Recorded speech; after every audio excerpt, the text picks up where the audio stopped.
Hivyo ndivyo kanapoketi tukianza kuchungulia yale ambayo yanajiri kwetu. Nadhani jana kulichezwa mechi moja ya ligi ambapo kikosi cha timu ya Sofapaka kilipigwa 3-0 wakiweza tayari walishathibitishwa kwamba wameshuka daraja na sasa ni kuzidi kudidimizwa kule chini. Wanazidi kudidimizwa kule chini baada ya kushuka daraja. Kwa hivyo Sofapaka walipigwa mabao 3-0 na kikosi cha timu ya Posta Rangers, ambao Posta ushindi ule umewasongeza kutoka katika hatari ile ya kushushwa daraja. Wao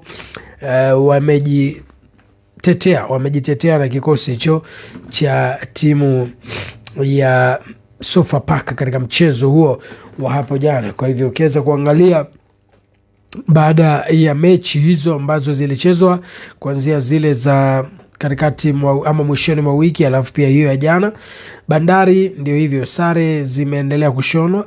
Yani ni kama sare tu kila leo, ile yote 9-10 sawa. Kwa hivyo jana kumekuwa na kongamano ambalo linaendelea leo pia pale jijini Nairobi. Kikubwa ni Africa France Summit, yani serikali ya Ufaransa kwa pamoja na mataifa mbalimbali barani Afrika amekuwa kongamana. Marais wengi tu kutoka Afrika wapo. Michezo pia ilikuwa moja ya mambo ambayo yalijadiliwa, namna ambavyo Ufaransa inavyoweza kusaidia Kenya na mataifa mengine ya Afrika katika kujiendeleza.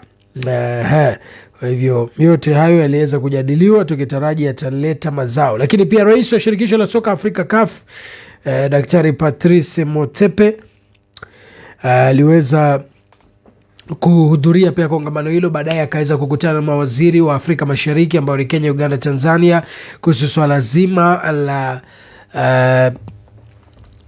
mchuano wa AFCON, akisema kwamba wanaamini bado mataifa haya ya Afrika Mashariki hapo katika njia sahihi ya kuweza kufanikisha mchuano huo ambao upo mwaka mmoja tu kutoka sasa utakuwa unaweza kugaragazwa katika mataifa ya Kenya, Uganda na Tanzania. Kwa hivyo hayo ni baadhi tu ya yale ambayo yanajiri hapa kwetu, mpenzi msikilizaji.